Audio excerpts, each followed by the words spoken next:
हाय, hello, नमस्कार सर्वांना. शुभ सकाळ. आणि आज खूप महत्त्वाचा दिवस आहे, म्हणजे लक्ष्मीपूजनाचा दिवस आहे. आणि आज होतं लक्ष्मीपूजन. सो मी अशा प्रकारे सगळी तयारी करून घेतली होती. तुम्हाला दिसत असेल व्हिडिओमध्ये. मी असं डेकोरेशन केलं होतं. आणि त्या डेकोरेशनमध्ये तुम्ही बघितलं असेल, की मागे एक बॅकड्रॉप दिसत आहे. तो मी Meeshoवरून ऑर्डर केला होता. सो त्याची लिंक आणि सर्व डिटेल्स मी तुम्हाला देईनच व्हिडिओमध्ये. सो अशा प्रकारे मी डेकोरेशन केलं होतं. त्यानंतर मी लक्ष्मीपूजनासाठी जी आपल्याला घटस्थापना करायची असते किंवा श्रीलक्ष्मीची स्थापना करायची असते, सो मी त्याची तयारी करून घेत आहे. हा माझ्याकडे ब्लाऊज पीस होता. तो माझ्या आईला ह्याच्यामध्ये भेटला होता, म्हणजे जे नवरात्रीचे फंक्शन्स असतात, सो त्यामध्ये भेटला होता. सो मी अशी मस्त घटाला म्हणजेच तांब्याला अशी साडी नेसवून घेतलेली आहे. तुम्हाला दिसत असेल व्हिडिओमध्ये. आणि त्यानंतर असा चौरंग मांडून घेतला होता. आणि ज्या बॅकड्रॉपबद्दल मगाशी म्हटलं होतं मी, तो तुम्ही मागे बघू शकता. मस्त अशी केळ्यांची पानं होती त्यावर आणि गोंड्यांची फुलं. खूप छान दिसत होतं. आणि हा नारळ आणि त्यानंतर आंब्याची पानं असं सगळं मी लावून घेतलं होतं. आणि हा देवी आईचा म्हणजे देवी लक्ष्मीचा सुंदर मुखवटा तुम्ही बघू शकता, किती सुरेख आणि मस्त दिसत आहे. सो तो देखील मी प्रॉपर असा लावून घेतला होता. आणि त्यानंतर मी स्थापनेची तयारी करत होते. म्हणजेच तांदूळ लागतात आपल्याला सर्वप्रथम. सो ते तांदूळ मी मूठभर घेतलेले आहेत आणि ते मी लावून घेत आहे व्यवस्थित, म्हणजे देवी आईची लक्ष्मीची स्थापना करता येईल. सर्वांना आता लक्ष्मीपूजन हा दिवाळीतील एक महत्त्वाचा सण आहे. म्हणजेच याचे महत्त्व हे सगळ्यांनाच माहीत आहे, की किती महत्त्वाचा हा सण असतो. आणि सगळ्याच जाती धर्माचे लोक हा सण सेलिब्रेट करतात, साजरा करतात लक्ष्मीपूजन दिवाळीमध्ये. कारण लक्ष्मीपूजन हा दिवाळीतील महत्त्वाचा सण आहे, जो आश्विन महिन्याच्या अमावस्येच्या रात्री साजरा केला जातो. या दिवशी श्री लक्ष्मीची पूजा केली जाते आणि घरात सुखसमृद्धी नांदण्यासाठी प्रार्थना केली जाते. या पूजेमध्ये अक्षतांनी बनवलेल्या ॲज अ कमळावर किंवा स्वस्तिकावर देवीची स्थापना केली जाते. हे जे स्वस्तिक आहे ते मी आधीच जो मी लाल म्हणजे जे लाल कापड मी टाकलेलं आहे, सो त्याच्याखाली मी आधीच काढून घेतलेलं आहे. आणि त्यावर मी पुन्हा अक्षता टाकून, म्हणजेच अक्षता म्हणजे तांदूळ टाकून स्थापना देवीची करून घेतलेली आहे. त्यानंतर देवीच्या शृंगारासाठी विविध दागिने होते, सो ते दागिनेही मी घालून घेतलेले आहेत. आणि देवीसाठी मी सुंदर वेणी आणली होती, ती देखील घालून घेतलेली आहे.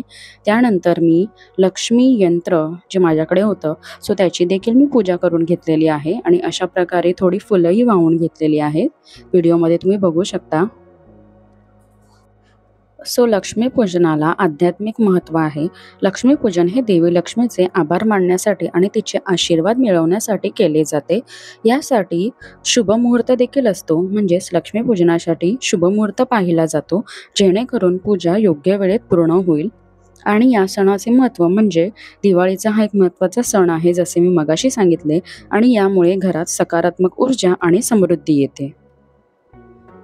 सो तुम्ही व्हिडिओमध्ये बघू शकत असाल, की समृद्धीचे एक चिन्ह म्हणजेच मानले जाते, ते म्हणजे धान्य जे आपल्याकडे असते. धान्यामुळेच आपल्या जीवनाला महत्त्व येते. सो त्या धान्याची देखील पूजा मी केलेली आहे. इकडे तांदूळ घेतलेले आहेत मी, त्यानंतर धणे घेतलेले आहेत आणि इकडे काळे वाटाणे घेतलेले आहेत मी.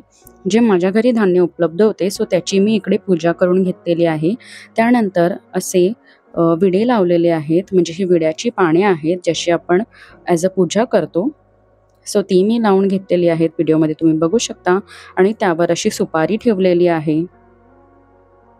सगळ्यांनाच माहीत असेल, की जी विड्याची पाने असतात, म्हणजे त्याला बिटर लीव्हज असेही म्हणतात इंग्लिशमध्ये.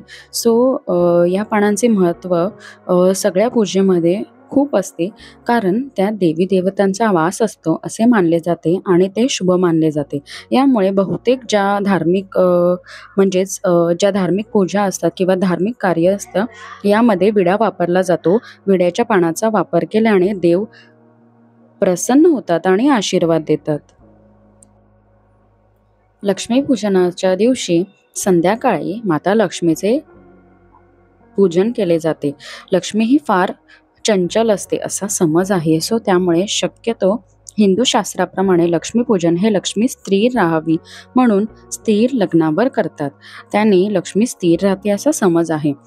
अनेक घरात श्री सुक्त पठणही केले जाते. व्यापारी लोकांचे हिशोबाचे नवीन वर्ष विक्रम संवत लक्ष्मीपूजनानंतरच सुरू होते.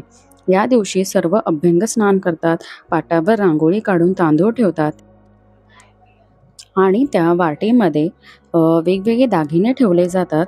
म्हणजे सोन्याचे दागिने, त्यानंतर चांदीचे दागिने, सोन्याचा रुपया, चांदीचा रुपया असे दागिने ठेवून त्यांची पूजा केली जाते.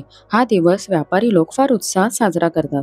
या दिवशी लोक स्वच्छता करण्यासाठी लागणारी नवी केरसुणी म्हणजेच झाडू विकत घेतात. सो तिलाच लक्ष्मी मानून आणि तिच्यावर पाणी घालून हळद कुंकू वाहून घरात वापरण्यास सुरुवात केली जाते. लक्ष्मीपूजनाच्या निमित्ताने आर्थिक व्यवहारातील सचोटी व नीती आणि प्राप्तीच्या साधनांविषयी धन्यता अशी 2 महत्त्वाची मूल्ये मनात रुजतात. ही या पूजेची विशेषता आहे. भगवान महावीर मोक्षाला गेल्यानंतर त्याच दिवशी संध्याकाळी महावीरांचे शिष्य गौतम गणधर यांना केवळ ज्ञान प्राप्त झाले म्हणून दिवाळीच्या संध्याकाळी लक्ष्मीपूजन केले जाते. ते संपत्तीरूपी लक्ष्मी मिळवण्यासाठी नव्हे, तर मोक्ष लक्ष्मी किंवा आत्मकल्याणरूपी लक्ष्मी मिळवण्यासाठी. दिवाळीसाठी जमिनीवर आणि राजस्थानातील काही रीतीप्रमाणे तांदळांच्या ओल्या पिठाची रांगोळी काढतात. सो त्याला मांडणे असेही म्हणण्यात येते. त्यावर पाट मांडून लक्ष्मीपूजन किंवा ओवाळणे आदी विधी केले जातात. सो यावरून तुम्हाला सगळ्यांना समजतच असेल की लक्ष्मीपूजन हे सर्व भारतभर केले जाते. म्हणजे मोस्टली भारतातील सर्वच भागात लक्ष्मीपूजन केले जाते आणि तिथल्या रीतीभाती सर्व काही वेगवेगळ्या आहेत आणि वेगवेगळ्या असतात. सो मी मगाशी म्हणाले की लक्ष्मीपूजन करण्याच्या वेगवेगळ्या पद्धती, रीती या वेगवेगळ्या भागात आहेत. पण मी आज तुम्हाला अगदी सोपी पद्धत दाखवत आहे आणि त्यामुळे लक्ष्मीपूजन देखील किती सुंदररित्या दिसत आहे आणि किती भारी वाटत आहे हे तुम्ही बघू शकता. तुम्ही व्हिडिओ पूर्ण बघितलाच असेल की मी नक्की कोणत्या प्रकारे देवीची पूजा करून घेतलेली आहे आणि ती किती मस्त आणि छान झालेली आहे. व्हिडिओमध्ये तुम्हाला दिसतच असेल की देवी पुढे मी असं नाण्यांचं एक असं तांब्या भरून आणि मस्त असं डेकोरेटिव्ह केलेलं आहे.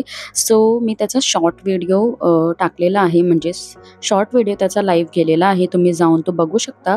मी त्याची लिंक डिस्क्रिप्शन बॉक्समध्ये देत आहे, तिथे जाऊनही तुम्ही बघू शकता आणि ते खूप भारी दिसत आहे. आणि हे असं डेकोरेशन तुम्ही कोणत्याही पूजेला आवर्जून करू शकता. म्हणजे आता यानंतरच लगेचच मार्गशीर्ष गुरुवार सुरू होणार आहेत, त्यावेळी देखील देवीची पूजा केली जाते. त्यावेळी तुम्ही असे डेकोरेशन देवीसमोर करू शकता. सो आता मी व्हिडिओमध्ये तुम्हाला पुढे सांगणार आहे की लक्ष्मीपूजनाच्या दिवशी म्हणजेच लक्ष्मीपूजनादरम्यान विशेष काळजी घ्यायची असते. म्हणजे काही गोष्टी लक्षात घ्यायच्या असतात. त्या म्हणजे कोणत्या गोष्टी? तर त्या गोष्टी आहेत, या दिवशी घराचे सर्व दरवाजे, खिडक्या, दिवे किमान रात्रीच्या 12 वाजेपर्यंत सुरू ठेवावे. म्हणजेच अंधार करून किंवा निराश राहून आपण पूजा करू नये. या दिवशी नेहमी छान हसत राहिले पाहिजे आणि अंधार करून ठेवायचा नाही आहे आपल्याला. श्री सुक्त किंवा महालक्ष्मी अष्टक पाठ करावे किंवा आता नॉर्मली सर्व यूट्यूब चॅनलवर अवेलेबल असते, तर तुम्ही ऑनलाईन देखील लावू शकता. ऑनलाईन व्हिडिओ लावू शकता आपल्या टीव्हीवर. आणि ऐन लक्ष्मीपूजनाच्या मुहूर्तावर किंवा लक्ष्मीपूजनाच्या दिवशी कोणासोबतही नगद पैशांचा व्यवहार आपल्याला नाही करायचा आहे. या रात्री अखंड ज्योत जळावी यासाठी काळजी घ्यायची आहे. ज्योत कधीही विझू द्यायची नाही आहे देवीसमोरची. आणि देवीसमोर तेलाचा आणि तुपाचा असे दोन्ही दिवे आपल्याला लावायचे आहेत. देवी लक्ष्मीला शिंगाडा, मकाने, नारळ, बताशे, लाया, पान, करंजी, तांदळाचे लाडू, मुगाचे लाडू, सीताफळ, रव्याचा शिरा, डाळिंब, केशर मिठाई अत्यंत प्रिय आहे. सो अशा प्रकारे हा नैवेद्य तुम्ही दाखवू शकता देवीला. मी अशा प्रकारे पूजा केलेली आहे. अशा प्रकारे माझी पूजा संपन्न झालेली आहे. सर्व मंगल मांगल्ये शिवे सर्वात साधके शरण्ये त्र्यंबके गौरी नारायणी नमोस्तुते. व्हिडिओ आवडला असेल तर लाईक, शेअर आणि सबस्क्राईब करायला विसरू नका. Thank you for watching. Happy Diwali to all.